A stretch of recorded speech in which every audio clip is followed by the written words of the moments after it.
there are people, incredible people in Ottawa that continue to think that, people like Gerald Butts, people like Dominic Barton, people like Mark Carney were more important to Canada's, global policy than Justin Trudeau.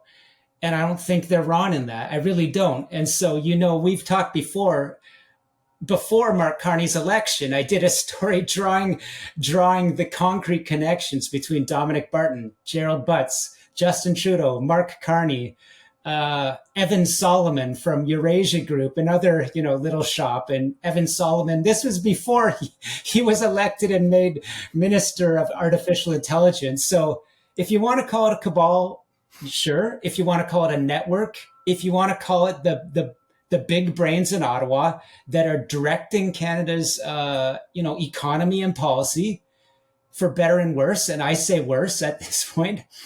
Yeah.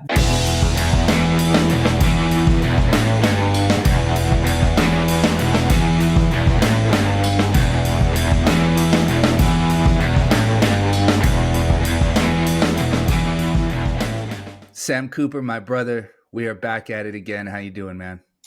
Doing good. It's been a little while.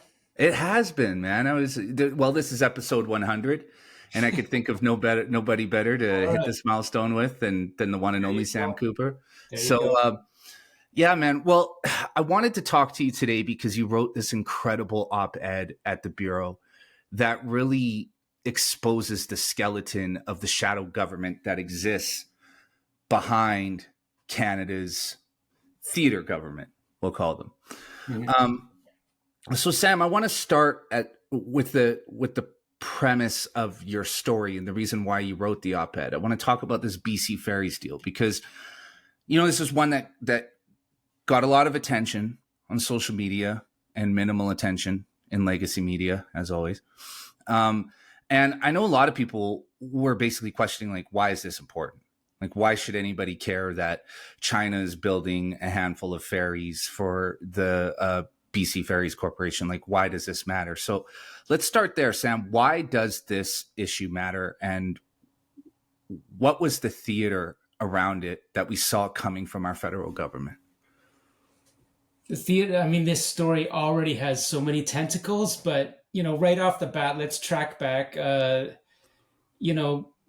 British Columbia's government getting 4 ferries from China. And, maybe 10 years ago, that wouldn't be so alarming. But now with what we know, that it came out that the shipyard building it is related to civil military fusion. That means that they, these are not just about buying major infrastructure from a country that's not too friendly to Canada, or that there are well-known concerns that in technology from China, whether it's solar panels, telephones, or smart cars, there are widely known concerns that China can embed, spyware into those vehicles and is seeking absolutely to get insight into the lives of Americans and Canadians, whether from the diaspora or not. So those are known concerns. Buying from China can be bad, but in the environment with China threatening very overtly to invade Taiwan, these ferries coming from a shipyard linked essentially to China's military, even if they're civil ferries, there's all kinds of reporting and has been that various think tanks have concerns that this type of ferry will be used to invade Taiwan. That is, roll troops in, roll armaments in, and there's civil ferries. So is Canada, is BC's ferries going to go into that stockpile used by China? In the worst case scenario, it could. Remember, we bought a vaccine from China during the pandemic that was never delivered. So let's say we buy 4 ferries from China, and China decides in the next few years to invade Taiwan. There's a war, whether regional or bigger. What happens to our ferries? Beyond that, Canadian taxpayers are funding, the civil military fusion shipbuilding system, as China is building at a pace not seen since 1938 in Germany for a war, right? So Canada, by buying those ferries, is feeding into that system and could be inadvertently, indirectly helping China fund or build for its invasion of Taiwan. So that's that. But the background, of course, with the tariffs coming out of Washington, when it became known that BC's government is buying ferries from China, it becomes a scandal. So BC's government, is sort of, keeping the mouth zipped a little bit. Then Chrystia Freeland, the Minister of Transportation, comes out with a letter this summer essentially saying she was shocked and dismayed that BC's government is buying these ferries from China. Could BC's government please explain how they made the decision? There are national security concerns, et cetera, et cetera. It comes out a little bit later through some good reporting from the Globe and Mail that Chrystia Freeland and her staff knew exactly that BC's government was buying those ferries from China. It was no surprise. So her letter, if not lies on her part, it was falsehoods and theater on the part of her ministry. I'm certain, very likely that she knew. That's the way the government works. But the big piece here is who funded, how did British Columbia's government fund the deal? They got a secret $1 billion loan from Canada's Investment Infrastructure Bank, which is Ottawa's infrastructure bank, to fund, major projects. One would hope they're major projects that are built in Canada and using Canadian workers. But in this case, again, the Globe and Mail got information that there was this, no one knew, there was this secret loan from this Ottawa infrastructure bank giving BC $1 billion, which will go to China to build those ferries, which I'm saying could be connected to China's military buildup. So in a nutshell, that's the scheme of it. But we have BC's government playing dumb. Why is everyone upset that we're buying ferries from China? No, there were no Canadian offers, et cetera, et cetera. Meanwhile, my colleagues for the Bureau have done access to information requests on BC government contract. We got it. It's completely redacted. So we can't know what's in the deal. We can't know why there's supposedly no Canadian providers that were considered.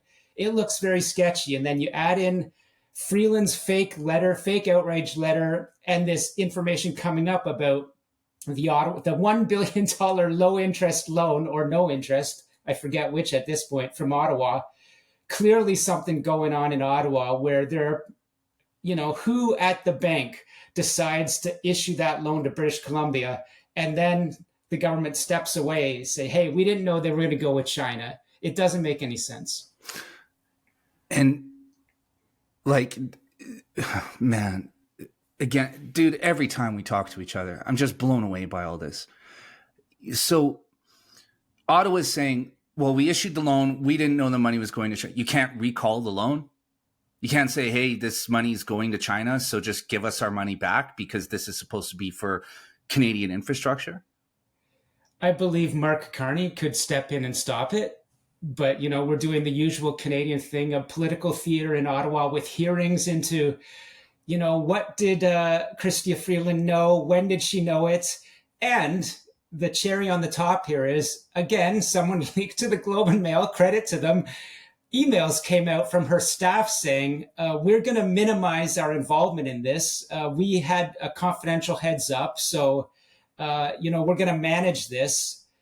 And Chrystia Freeland was recalled for testimony. So my point here is that, if Ottawa was being serious, a week ago, as I reported in my op-ed, Australian media reported on U.S. Defense Intelligence Agency leaked documents which say the U.S. government has concerns that China is building civil ferries to use in its invasion of Taiwan. So this information comes out. If you're Mark Carney, how can you not say, by us giving $1 billion to the government of British Columbia to buy those 4 ferries, which are going to be built in the next few years, while the U.S. government fears that China is going to invade Taiwan with ferries, civil ferries, some of which, by the way, according to that leaked defense intelligence document, are not for China, but they're for foreign countries, civil ferries being built for foreign countries. If you're Mark Carney, I'm, a real leader. Let's step back. And diligent and responsible Western allied leader of a Five Eyes country would say Canada cannot be party to funding ferries from China, which directly or indirectly could be used in China's military buildup and invasion. It can't happen. So, yes, stop the loan, say, we didn't know. Sorry, new information has come out. BC, you're going to have to fund, your ferries some other way.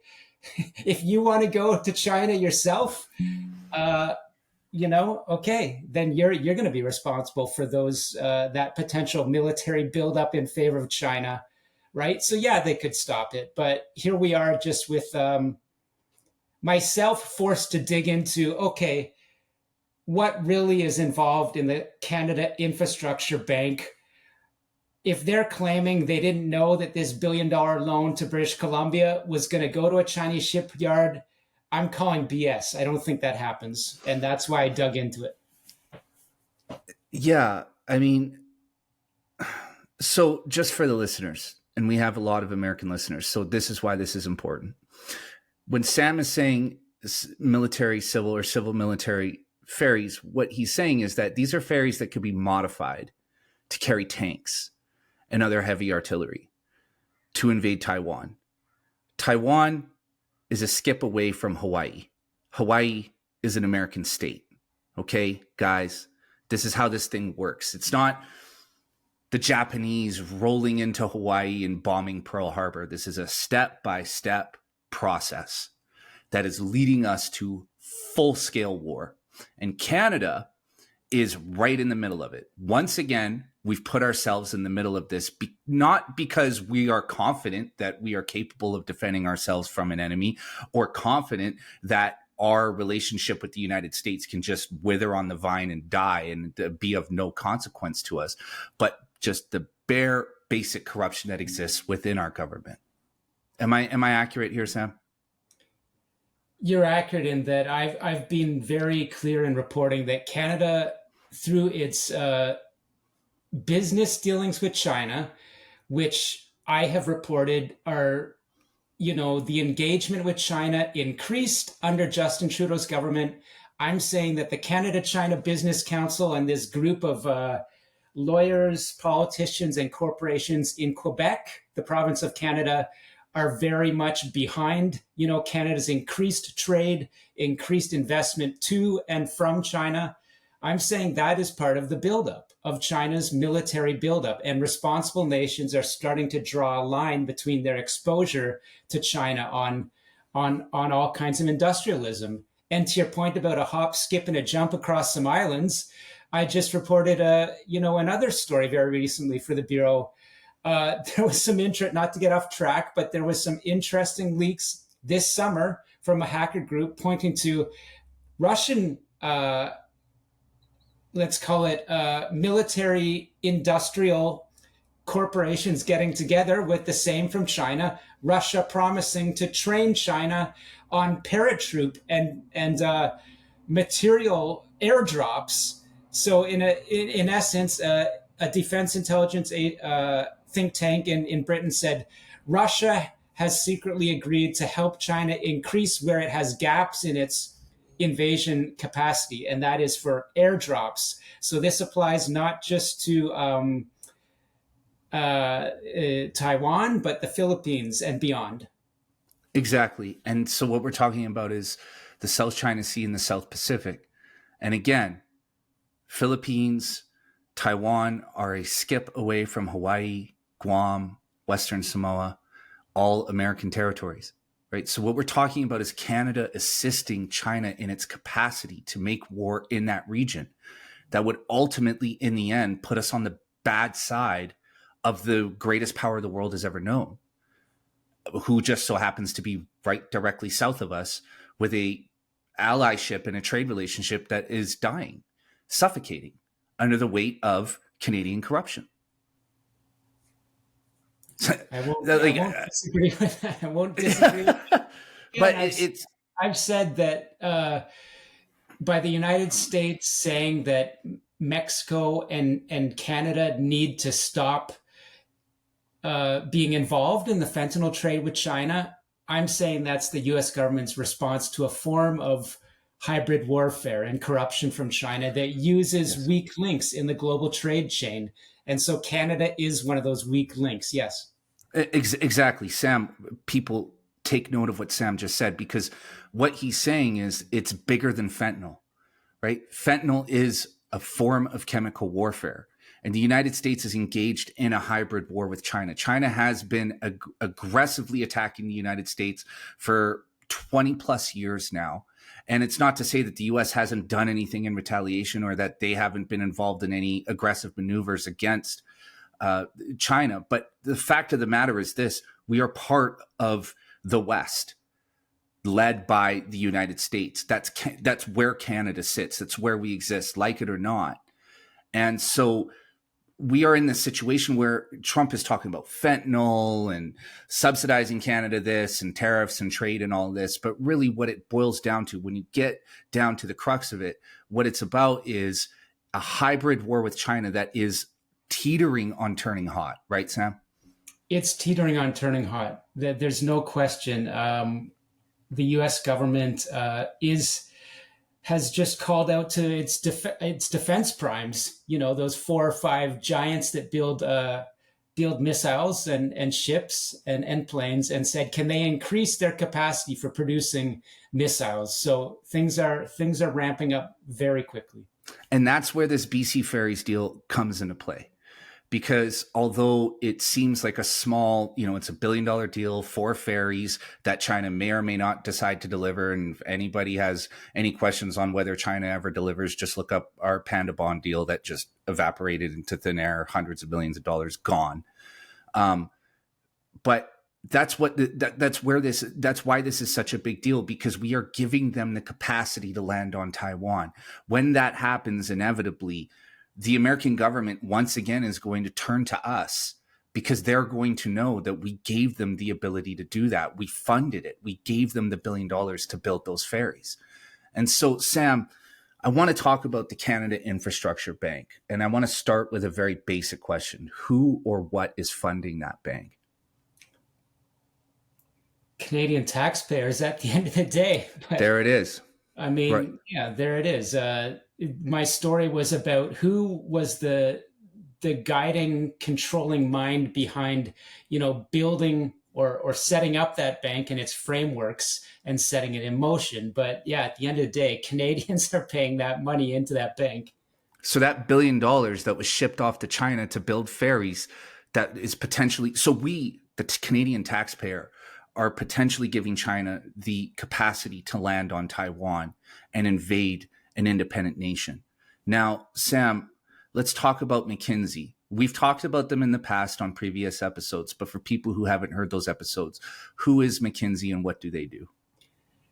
McKinsey is this global consulting giant that is brought in by massive corporations to essentially write up their business plans and help them interact globally with many different business and governmental players. So at the end of the day, they're sort of global business masterminds. And the point of, my interest is that they really came onto the radar when they were accused it came out in New York Times articles that they've not only been involved in sort of advice to opioid makers in the corporate realm. But in Canada, the interest here is that the New York Times and others revealed that McKinsey had a huge part in advising Chinese state-owned enterprises about their activities. And some of these state-owned enterprises were involved in the illegal military buildup in the South China Sea area off near, by the Philippines and Taiwan. They were also involved in with companies that were involved in Xinjiang. So Chinese companies that, run prison camps in that region.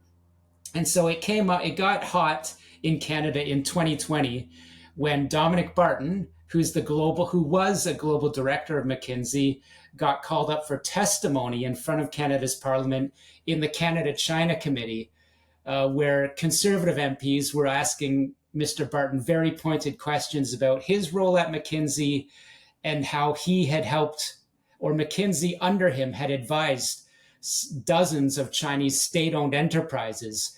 And so this becomes a very key question because at the same time, although this wasn't very strongly reported, so around 2015, 2016, after Justin Trudeau's elected, Dominic Barton is brought in by the Liberal government and essentially becomes, the top advisor for how this government will pursue its foreign policy, its business policy, especially.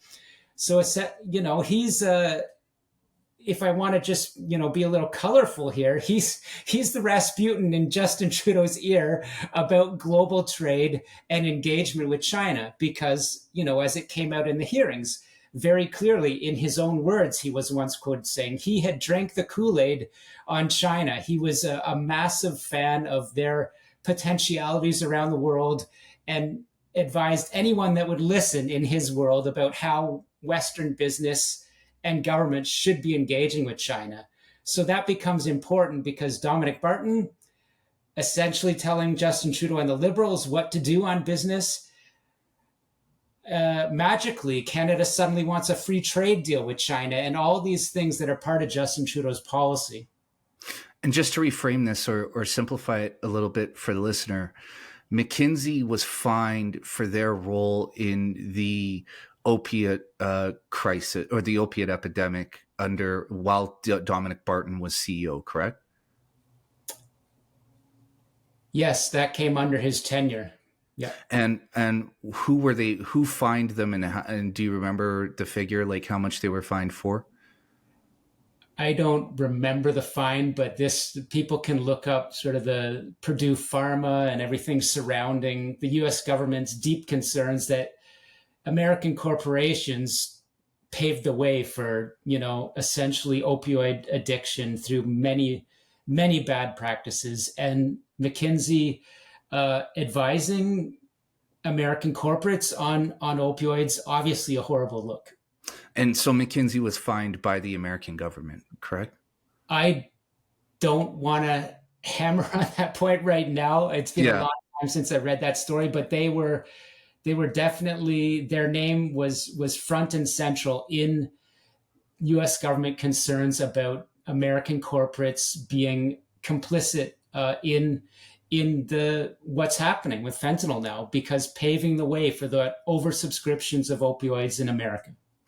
Yeah, sorry, Sam. I'm just picking away at this because I'm trying to frame it for the listeners. I really want to refine this information for them so that they understand. Like, this isn't like a scenario where these guys are maybe treading in a gray area. They're doing the things that corporations do. No. This is, I'll say it. This is me saying it, not Sam Cooper. This is treasonous activity. This is. Well, let me underline again.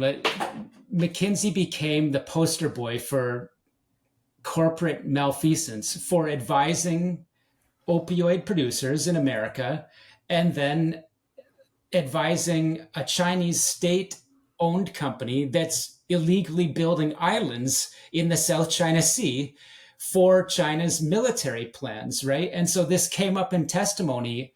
A strong conservative MP was grilling Dominic Barton in 2020, saying, "Would you not agree, sir, that China building islands out of the ocean in the South China Sea, so I'm going to paraphrase, so for its island hopping plans, is that not illegal?"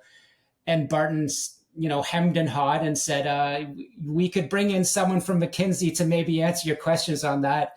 I don't recall very well. But basically stepping away from McKinsey's role, having a client that was building islands out of the water near the nations that it wants to attack, part of Xi Jinping's expansion plan. So that's one. New York Times famously had a story where McKinsey had been part of a party near a Uyghur detention camp in Xinjiang. And it's just, not just the optics, but these top shelf global business advisors advising Chinese state organizations involved in genocide, right? So that's that. That's why McKinsey due to, a great reporting from the New York Times mostly, became a poster boy for corporate wrongdoing. Yes. And just to elaborate on something Sam said here, China building islands, they're building islands in the South China Sea near the areas that they want to invade. And why are those important? Because they serve as refueling stations, stop points for your military on their way to, like, those halfway points are important.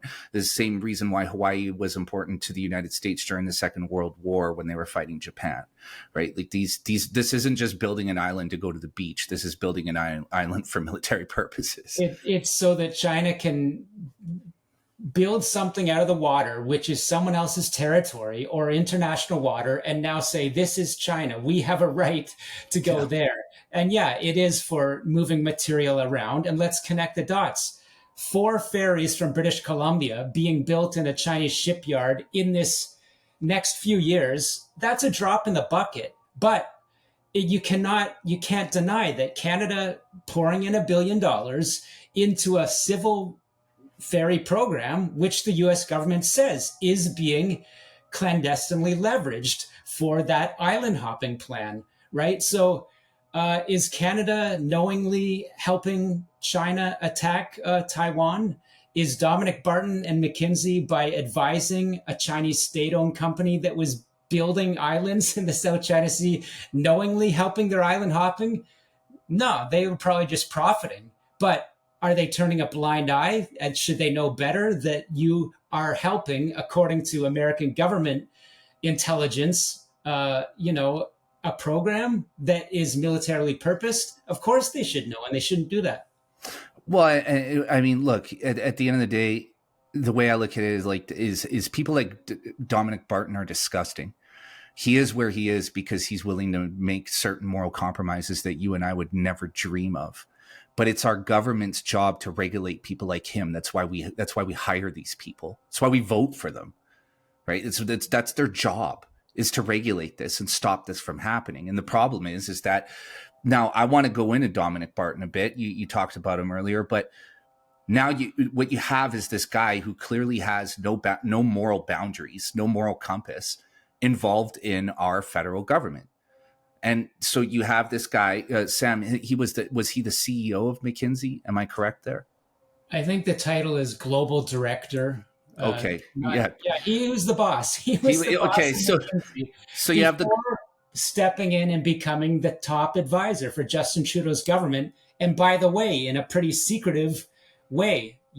I remember when I came to Ottawa in 2018, was it, from being a Vancouver reporter, and I heard in the newsroom, some Liberal MPs are kind of raising their eyebrows that Dominic Barton is basically running the show in these private caucus meetings about the Liberals' sort of business plan, right? Canadians didn't vote for that. They voted for Pierre Trudeau's son. Right. And that's it. And that's exactly where I was going. See, just through my conversations with you, Sam, reading the Bureau, reading Willful Blindness, doing my own research, it read to me.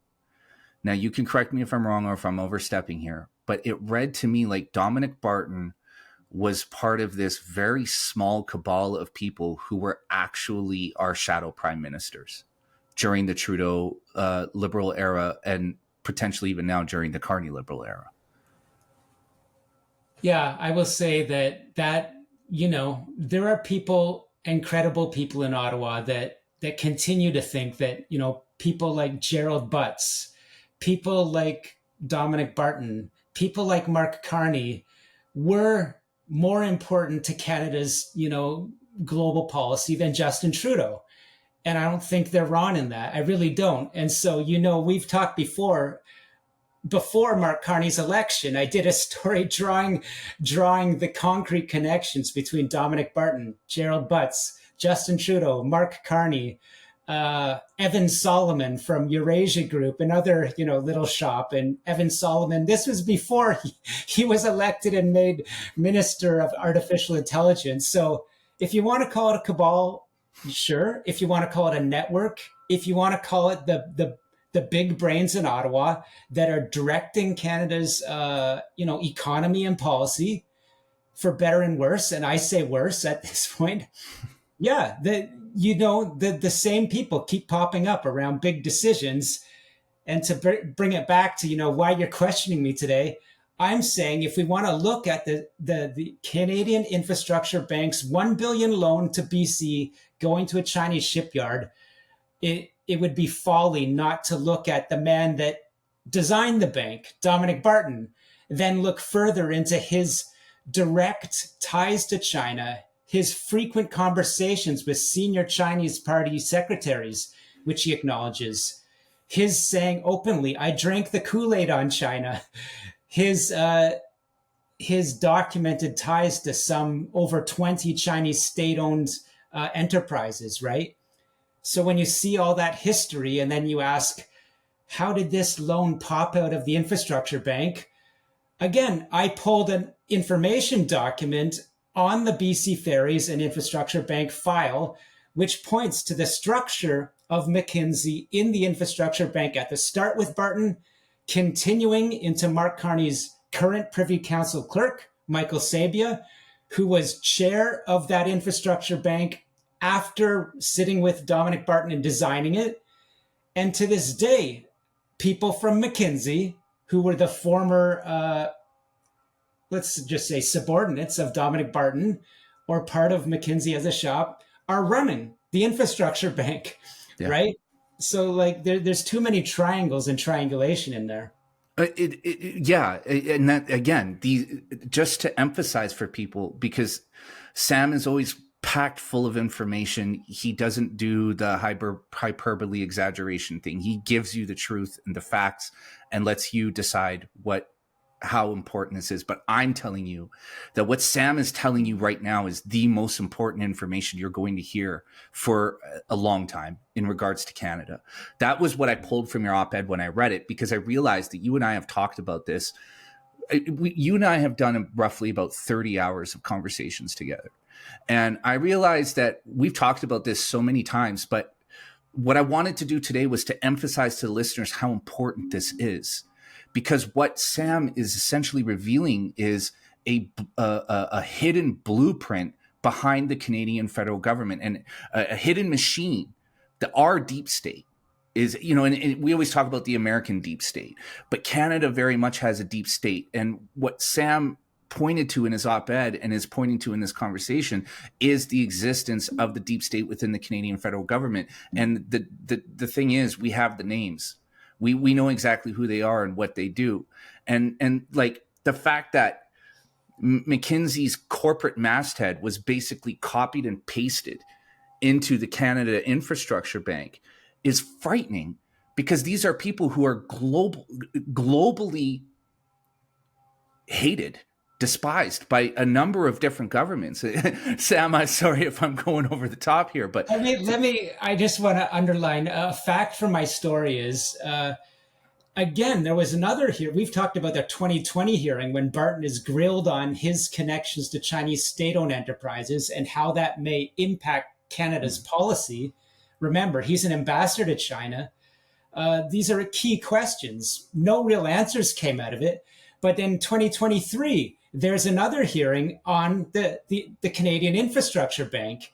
And it comes out that Dominic Barton, while ambassador to China, again in 2020, he's brought in for a secret meeting by Michael Sabia, then chair of the Central Infrastructure Bank, and some McKinsey employees who, it came out in hearings, emails, wanted to limit the audience so Dom could speak freely.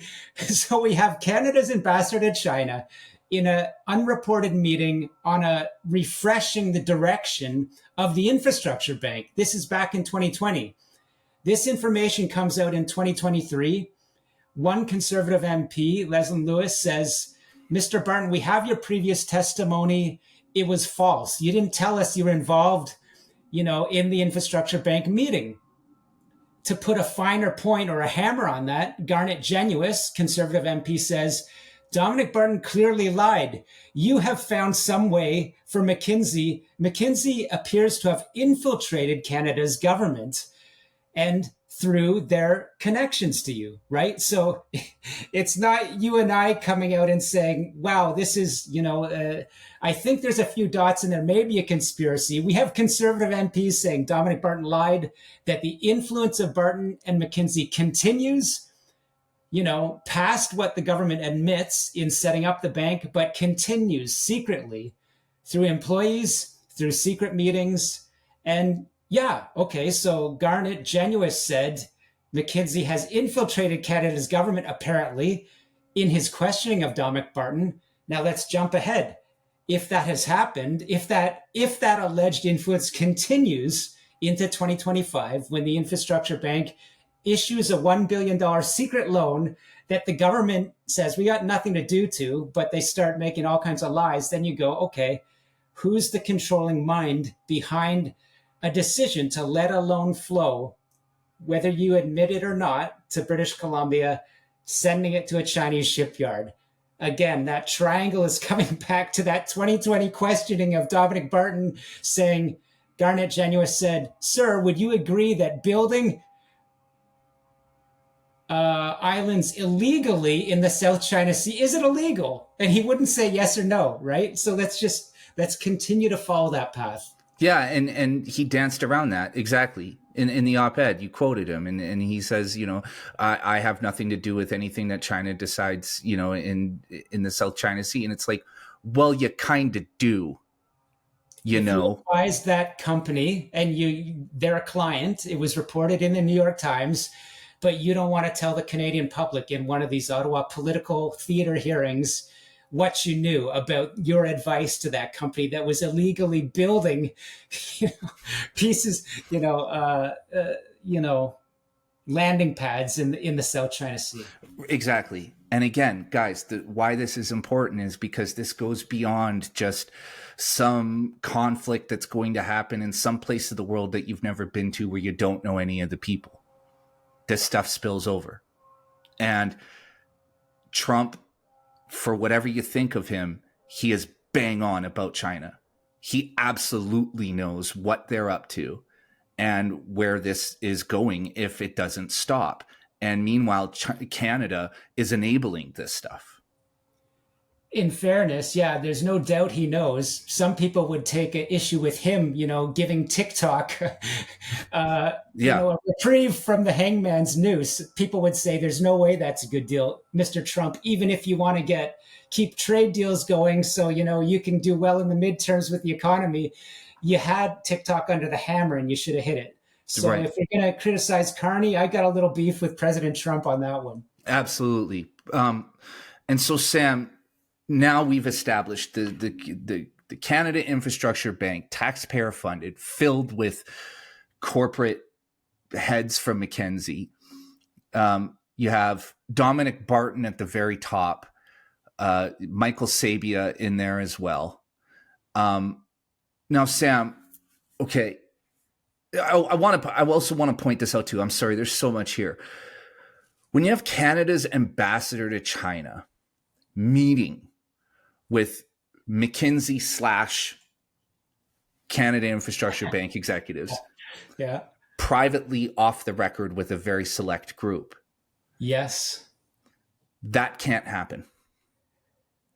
It can't. Look. Again, this is an infrastructure bank established by taxpayer money. Every discussion, every email should be public record. And it's the structure. The government says it's a crown entity, meaning it's a arm's length from, even the MPs or the prime minister. It's supposed to be making its own decisions.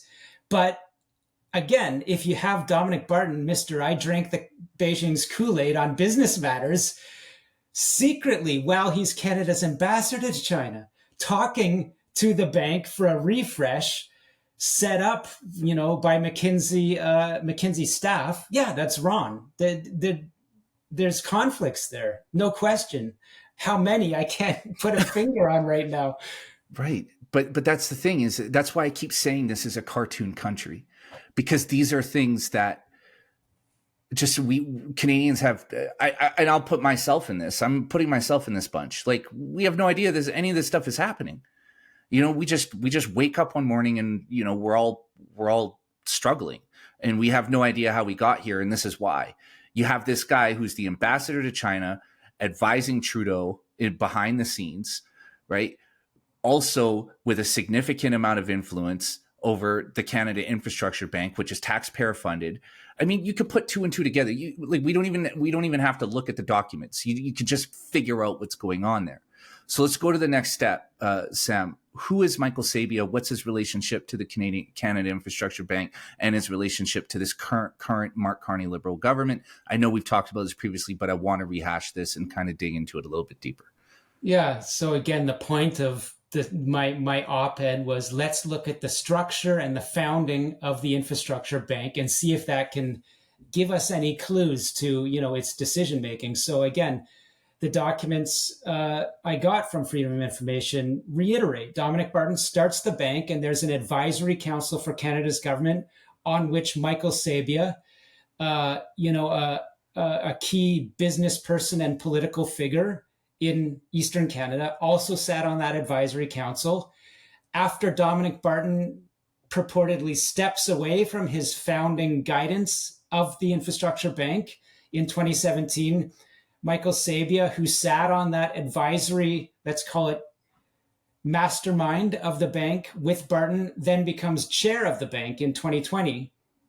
Michael Sabia steps away as, the leader of the bank later in 2020, and another McKinsey employee comes in and becomes the chair with several others running the key sections.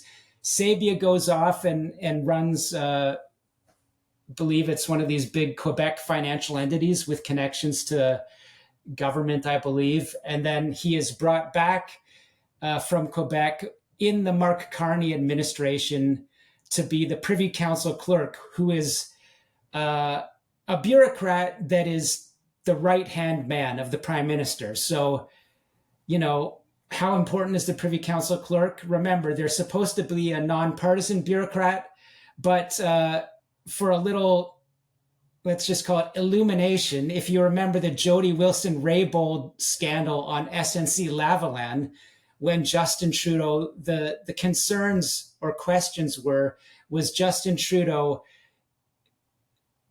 illegally pushing the Attorney General of Canada, Jody Wilson-Raybould, to drop a prosecution against SNC-Lavalin in private meetings. It's Justin Trudeau's Privy Council clerk at the time, a guy named Michael Wernick, who Jody Wilson-Raybould secretly recorded saying, basically to paraphrase, the Prime Minister really wants to make this happen. And when he wants to make something happen, things need to get done. So that just shows you the role of the Privy Council clerk up there. Let's call it the brain or the government hand of the Prime Minister, who is a partisan. And then we have, people like, well, let's just leave it at that. It's yeah, we're enough. Yeah. The reason I wanted to ask you that question is because I think it's important for you to outline this. Like, look, Justin Trudeau was a marionette for private interests and interests of other globalist organizations. Private and political interests combined. Yes. So the public-private partnerships of the world, let's say. So you have Dominic Barton, Chrystia Freeland, who I believe also is one of these people who were installed to basically handle Trudeau, right?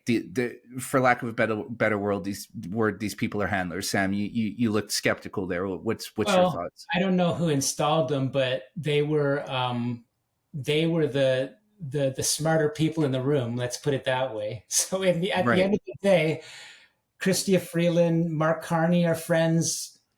Mark Carney, Dominic Barton, very tight. Michael Sabia. These are the smart people in the room. And I know one of your interests is Davos and a thing called the WEF. Yeah, all those people can be found at the WEF. So, and are key in those kind of business political networks. So whether you want to say there's someone up higher in that structure that installs them, or that they're part of a network, which is the way I work and put it. Yeah, they're a network with with deep connections to the Davos crowd that at the end of the day, yeah, they're the ones that become very key to Justin Trudeau's policy.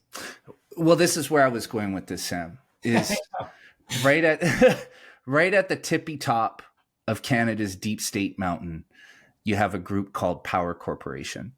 Yeah. And folks, you can use AI and scour me and Sam's previous conversations because he and I go deep into this. But you have the Desmarais family, you have Power Corporation, who are kind of known for being Canada's kingmakers. They are basically the ones who establish who the Liberal candidate is going to be, and in a lot of ways, through their connections and networks, position that candidate in the public. Am I safe to say that, Sam? Pundits as well known as Terry Glavin, my colleague, a very good and senior reporter. People of his class will say, yeah, the Desmarais clan is very, very key, if not instrumental, to having a strong influence in who becomes the Liberal nominee for leading the party. Yeah. Okay. And McKinsey is headquartered in Montreal. Am I correct? Oh, I don't want to. I think they're a U.S. headquartered. Okay. But they're now we're getting into the Canada-China Business Council and some overlap there. I'm not going to put them headquartered in Montreal, but they're very, why I believe U.S. headquartered. Let's say they have a presence in Montreal, as does Power Corporation, as do the Desmarais family, as does SNC-Lavalin, as does all of these players. As does Canada-China Business Council, as do the law firms that, Jean Chrétien, Pierre Trudeau, and others that have been prime minister come from, that area of Montreal, yeah.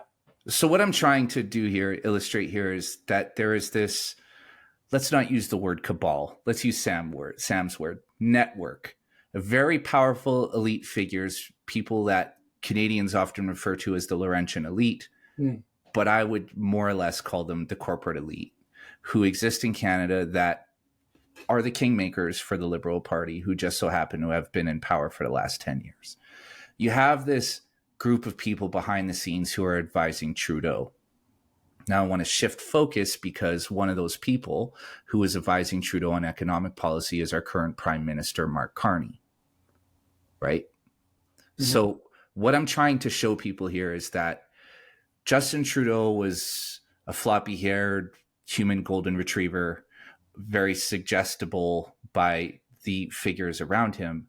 And now those people who had, let's say, potentially nefarious designs on expanding our relationship with China, doing these billion-dollar deals with China, now one of those people is Canada's prime minister.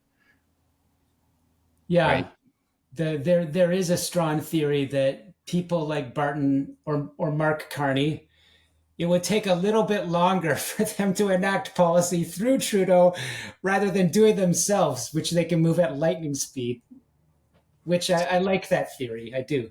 And so this is why, so when people were asking, why is Mark Carney parachuted in to the Liberal Party to become the Liberal candidate and ultimately become Canada's prime minister? Now, if you people, let's go back in time 6 months or 4 months, however long ago it was. I know it seems like a million years, but when you saw that Liberal political machine rolling and you saw all of the campaign ads and all of the campaign speeches and the 24-hour coverage by all of Canada's public funded media, landing Mike Myers from Saturday Night Live fame, right. Bloomberg, landing what was it? The famous TV comedian, Jon Stewart, right. that is not low level stuff. They snapped into action. And so what I'm saying here is that what Sam has done is he showed you the triangle. Now I'm asking you to just climb the ladder upwards a little bit, right? To what seems to sit over top of it, which is this network of Canadian elites that all seem to be centered around Montreal. Now this goes, what I'm doing here is I'm drawing you the chain all the way back down to this BC ferry deal, this $1 billion that went over to China. You see, Sam and I have talked about Power Corporation and the Desmarais family's connections to China in the past. Chinese companies that were involved in some very shady things, shipping companies, and what was the one company that we talked about, Sam? Was it Syntac? CITIC, which is CITIC, right? a Chinese military intelligence front, and yes, Power Corporation, not anymore, but at a time, along with Jean Chrétien, the former prime minister, are in direct dealings with Chinese military entities, right? And so you can't get away from that. Right. So now let's jump ahead. And you were going there. That's the history of this, let's call it Montreal business elite that has business dealings with Beijing's Communist Party and military elite. Well, right there's a problem. But what is the BC Ferries story about? Let's jump forward in time. Well, Canada is funding a Chinese military entity, essentially, civil military fusion during a time of ramp up for war. So those are the patterns you look at. As I put in my op-ed, it becomes a plausible theory that if there's some mystery around this scandal of why this $1 billion loan is being issued essentially for Chinese shipbuilding, why won't anyone acknowledge knowledge of it? Well, it becomes a plausible theory that this network of Eastern Canadian business people and global business consigliere, Dominic Barton, I'm saying could be influential in that type of decision to issue such a loan. Exactly. Right. And so now you have Michael Sabia, who's Dominic Barton's replacement right-hand guy, now also right-hand to Canada's Prime Minister, Mark Carney. Right. Now, we don't know amongst these people where these orders to give this loan to China to build ferries for BC is coming from, but it is very safe to say that Mark Carney maybe at least had peripheral knowledge of it, correct? Yeah, remember on the face of it and legally, the infrastructure bank is a crown entity. That is, it claims to be independent of Mark Carney and Michael Sabia and Dominic Barton. But we have Conservative MPs on the record questioning Dominic Barton and saying, sir, don't play us for a fool. The people at McKinsey know your schedule. They can get you on that call, this secret call in 2020 about, what's going on in the bank, while trying to limit the amount of people on that speakerphone so Dom can speak freely. Again, right? So this is not just you and I saying, it looks like there may be some influence on that crown entity that is supposed to be independent. No, Conservative MPs are saying, don't play us and Canadians for fools. Us Conservative MPs think that McKinsey has infiltrated the bank and Canada's government. That's what it is.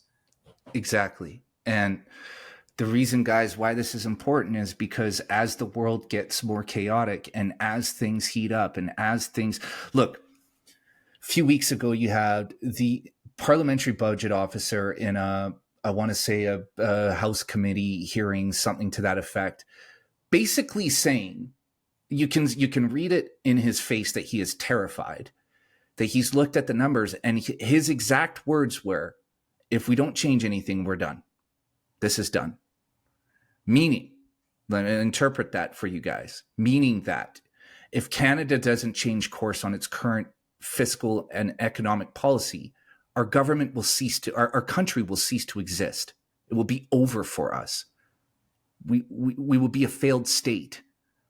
Now, the reason why this is important is because you have the Canada Infrastructure Bank funding foreign projects to the tune of $1 billion with these shadow figures in the mix. Now, maybe Dominic Barton has stepped away from it all and he's laying on a beach in Tahiti with no access to internet. But I highly doubt that's the case, especially like you said, where people from McKinsey are saying, well, let's bring in Dom so he can speak freely. Let's bring in a limited number of people on the conference call. So that tells me that he's very much active in the midst of all this, right?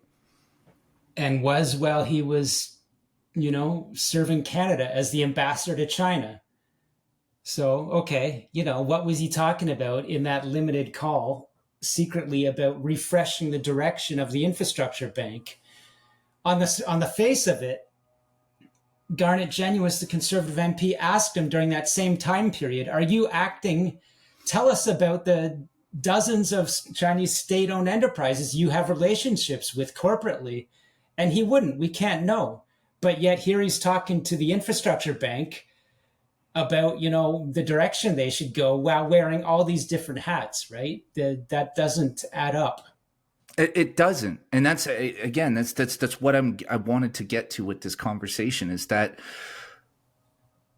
we are in this place now where myself, as an inquisitive person, and you watching or listening to this also, we are relying on people like Sam Cooper to dig up this information and tell us what's really going on. But Sam is limited in his capacity because he is a journalist with integrity. He can only tell you what he can prove. But what I wanted to do with this conversation was maybe outline how not crazy most of us are, illuminate and show how not crazy we are, and that we're not wearing tinfoil hats, that this stuff really is happening. And Sam digs up the information and puts it out there. And really, I find, as a reader of yours, as somebody who loves your work and lauds you, and every time we talk, I get people sending me DMs like, "Stop kissing Sam's ass, man." But I've said this to people both on the record and behind the scenes, that I believe you are the most important person in this country. That if anybody's going to save it, it's you. Because you're the only guy who's going after this like the bulldog that you are. And guys, we need to start connecting the dots and see this for what it is, and stop pretending like this is everything's going to be okay, because it isn't. And we are heading down a very, very dark path. Yeah, again, I'm like, I can't carry the weight you're giving me or agree with what you're saying, but I'm bringing a different perspective and now institutional knowledge built up after 20 years of work and specializations. So yeah, I will admit to bringing perspectives grounded in deep facts and a level of assessment capacity that surpasses, what other people are bringing. I'll take that. Yeah. So in conclusion, Sam, now that we have Mark Carney as our prime minister, I can't help but feel like circumstances like these are only going to increase in frequency. How do you feel? That's the evidence of the past, 4 or 5 months.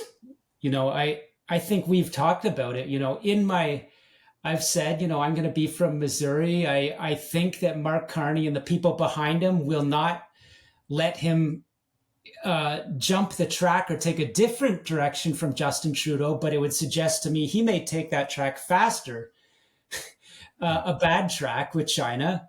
And yet I've said, if he's the leader that some people pump him up to be, and he realizes how endangered Canada is, he would take different directions. So I want to give him that off ramp, but he's not taking it.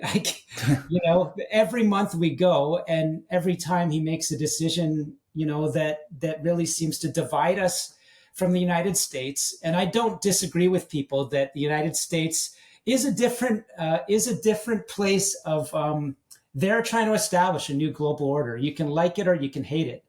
You can hate the style of the way they're doing it. But at the end of the day, I argue that Canada and the United States, our people are almost identical in many ways. Our security interests are essentially identical. And what Mark Carney's doing in almost all ways is pulling us apart. I know it's not easy to work with that guy in the White House, but I don't like the decisions Mark Carney's making. And this infrastructure bank story, it's just one huge example of others piling up, I believe. Yeah. And look, guys, I'll be even more honest about this, whether you like the United States or not. I mean, you're absolutely right. We're basically the same people. But whether you like the United States and Trump or not, it doesn't matter, because we are directly to the north of them. It doesn't matter if you like them. They're our biggest ally, who is now turning into be our greatest foe. And if you love Canada and you're all elbows up and Canadian flags everywhere, then you should be encouraging Mark Carney and the Liberal Party to work with Trump and the United States to solve these problems and to allow the US to do some of what they want to do in order to solve these problems. Because the more resistance this Liberal government puts up against this Trump government, it just puts us in a worse position. Yeah, like I like what when I did a podcast myself with the former Special Forces Canadian guy that I train Yes. with, and he said something like, "Look, Canadians are taking their teddy bear and throwing it in the corner, and crying about what's happening. That's not a realistic view." At the same point, if you're President Donald Trump, stop with the 51st rhetoric. I don't like it. Just stop it. Let's get together because we are very similar people. We're stronger together. But I report more from Canada. I have power, or hopefully some ability to tell Canadians what we have capacity to change as voters, or people that can influence the direction of our country. And yeah, you can cry about what's happening in Washington, but throwing your teddy bear in the corner isn't going to fix the situation or fix our own security needs. Just as funding a Chinese shipyard to build 4 ferries for us, which could add to their invasion capacity, is not helping us. That's worse than throwing your teddy bear in the corner, right? That's helping the enemy. Absolutely. And all it does is it further corrodes our diplomatic relationship with the United States. Yeah. And It shows you why they've got a problem with our leaders. yeah, and look, I'm not the biggest fan of the 51st state rhetoric either, and all of this bombastic, P.T. Barnum style carnival barking coming from Trump. But we have to work with these people no matter what. I mean, like we are basically brothers. I mean, we're not even basically, we are. We're the same family. And like people that don't get that, I just don't think you have an understanding of what Canada is. Yeah.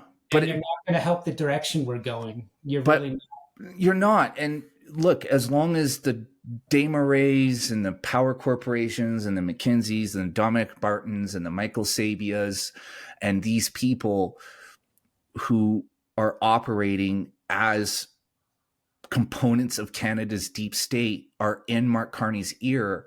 I mean, Mark Carney is part of that network anyways. But as long as those people have influence, we are going to find ourselves drifting further and further away from any reconciliation with a country that very realistically in the next few years could be engaged in hot war with China, which puts us in a very compromising position. And China and Russia, Yeah. that's one development that I think it's becoming, how muddy it is to understand what's going on, in Europe, but it's clear now that China and Russia are working together against Ukraine. So again, let's get into the cognitive dissonance. If you're one of these Canadian people that tend to be the left, that you're a fan of Ukraine. Okay, if you're a fan of Ukraine, then now you have to recognize that China is involved in Russia attacking Ukraine. So therefore, Russia could not fight that war without China's economic and other types of support. So, start to move the pieces of your understanding of the world around a bit and recognize at the end of the day, as you and I agree, like, don't discount the fact that war could come to our soil too, and start acting like it. Start acting like, let's get some urgency between getting back on the right page with our strong allies. And should that war ever arrive on Canadian soil, it's going to be the United States that bails us out. Simple and plain. It's simple. There's no other way. There's no other way. There's no other way. Sam Cooper, my brother, I think this is the best one we've done. I blow smoke every time. People give me a hard time in the comments and in my DMs, but man, I'm so privileged to call you friend. And to be able to drag you in here to talk to me every couple of weeks is awesome, man. And that op-ed, everybody watching this, if you're watching on a video streamer, the link is directly below the video. If you're listening on a audio streamer, did I say audio streamer, video streamer, whatever. If you're listening to this on Spotify, Apple, Stitcher, wherever, the link is in the episode description. I highly recommend everybody read it, because Sam, like, once again, clearly draws the lines for you. And that's what this episode was about today. I want people to understand this, to see it for what it is, and that there is a shadow, just like the United States and their deep state and the intelligence, military, industrial complex, and all that. Canada very much has a similar machine at work inside of our federal government, and Mark Carney is a part of that network. We went from having the floppy-haired golden retriever to now having the Doberman who was holding his leash, right? No question. No question. And, to what you said, I think this was a great discussion. One of these days, I've got a dream that in a few years, I won't have come into these discussions having come out of a legal call, or like responding to someone that's trying to silence me, that knows that they're up to no good. So that's going to happen a few years from now. I know it. Well, Sam, they go after you because you're the only one brave enough to tell the truth, no holds barred, and give it to people without any chaser or reduction in the impact of what it is you're talking about. So on that note, Sam, where can everybody find you? Go to thebureau.news, and over 30,000 subscribers now.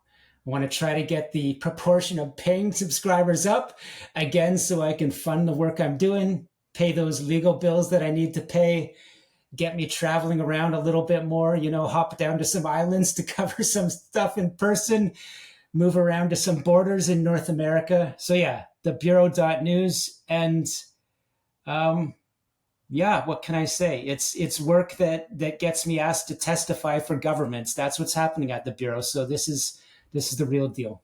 Yeah, hell yeah. Listen, everybody, sign up at thebureau.news, but sign up as a paid subscriber. Get Sam on the ground. Get him into the corners where he can transcribe everything he sees and share it with the world, because he's the only guy with the balls to do it. And I say this every time, but if you admire Sam's bravery and love his burn the boats attitude and take an approach to journalism, then please sign up as a paid subscriber at thebureau.news. Also, follow Sam on X at Scooper Cooper. I am a habitual refresher of his feed, and if you follow Sam, you will be too. My brother, it is always so nice to talk to you, man. I'm glad we got to break this down today, and whether you like it or not, I'm your Trump, you're my Carney. I'm dragging you back in a couple of weeks. Yeah, we'll make it a little bit sooner this time. All right, my brother. We'll talk again soon. All right, bye.